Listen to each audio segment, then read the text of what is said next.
Esse é o NetSpeed Comunica e hoje nós trouxemos um assunto polêmico. O trabalhador vai mesmo precisar pagar os impostos dos próprios salários? Se você não está sabendo disso, fica comigo até o final desse vídeo, que eu vou te explicar do que se trata esse assunto, o que se sabe até agora e o que dá para esperar do futuro. Bom, a gente sabe que no Brasil, além do salário bruto que a empresa paga para o funcionário, o empregador ele é obrigado, por lei, a recolher diversos tributos e contribuições, e esses tributos representam ali um custo adicional sobre a folha de salários. Alguns desses impostos, a empresa vai utilizar a folha de pagamento, né, ou seja, o total de salários pagos, como base para fazer o recolhimento, porém não são descontados dos funcionários, enquanto outros impostos são sim descontados do funcionário. Vamos entender isso um pouco melhor, que a gente vai construindo esse entendimento e chega ao conhecimento juntos.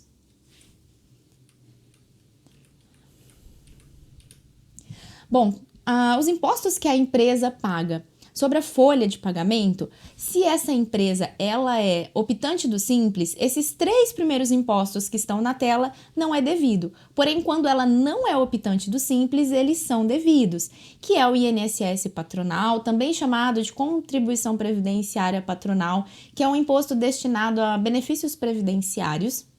O RAT, que tem ali uma destinação voltada para programas de prevenção de risco ali de acidente de trabalho. Um terceiro tributo chamado terceiros, que tem ali uma destinação para aquelas empresas que fazem parte do Sistema S. Então, esses 3 impostos, eles são recolhidos considerando o total da folha de pagamento e ele vai ali ter algumas destinações que não direto para o funcionário.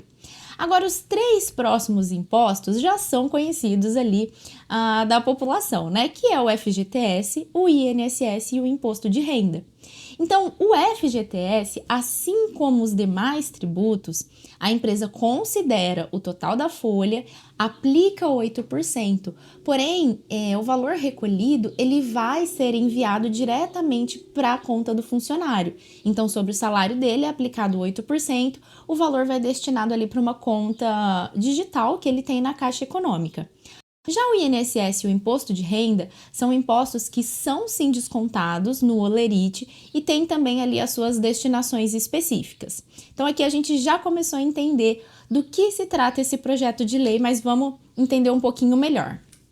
Bom, veio aí esse projeto de lei, o projeto 849 de 2025. E qual que é a proposta que ele traz?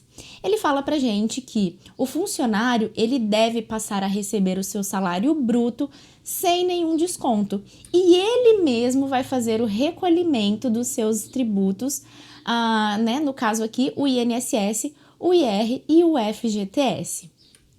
Esse recolhimento, segundo ali o projeto de lei, deve ser feito por um documento de arrecadação trabalhista unificado, que foi ali chamado de DATU, e ele vai ser emitido mensalmente pela Receita Federal. O INSS e o Imposto de Renda, eles já são descontados diretamente no Olerite do funcionário. Mas e o FGTS? Eu acabei de mencionar isso aqui. O FGTS, ele não é descontado do funcionário. Apenas é considerado o salário dele para aplicação dos 8%.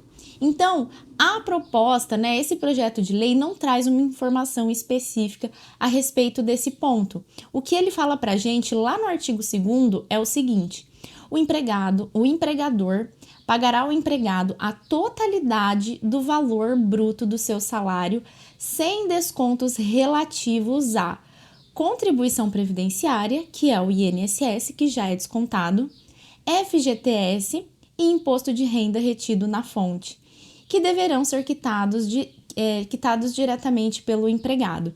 Então, o que esse artigo nos dá a entender?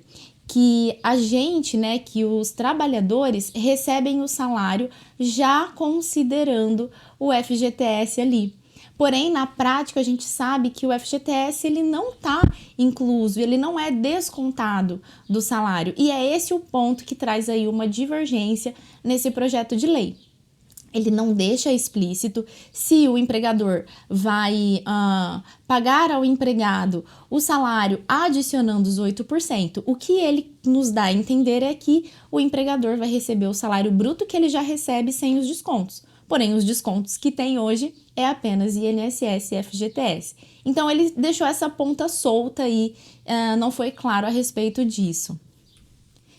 Como eu disse, o projeto ele não está totalmente claro, ele tem algumas pontas soltas e ele traz uma movimentação muito grande. Ele vai envolver a alteração da CLT, ele vai envolver uma alteração do FGTS, bem como vários processos que foram recentemente alterados para uma melhor fiscalização do próprio governo.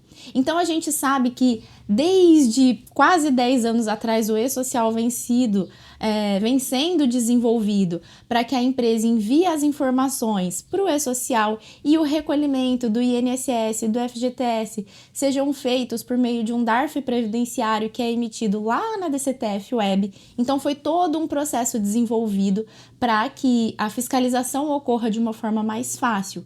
E esse projeto impacta diretamente nesse processo, porque o processo muda. Assim como o FGTS, que foi desenvolvida ali toda a plataforma do FGTS para que ele receba as informações do e-social e a guia seja recolhida ali à parte. Então isso descartaria também esse processo que foi ali feito um investimento mesmo de profissionais, um investimento financeiro.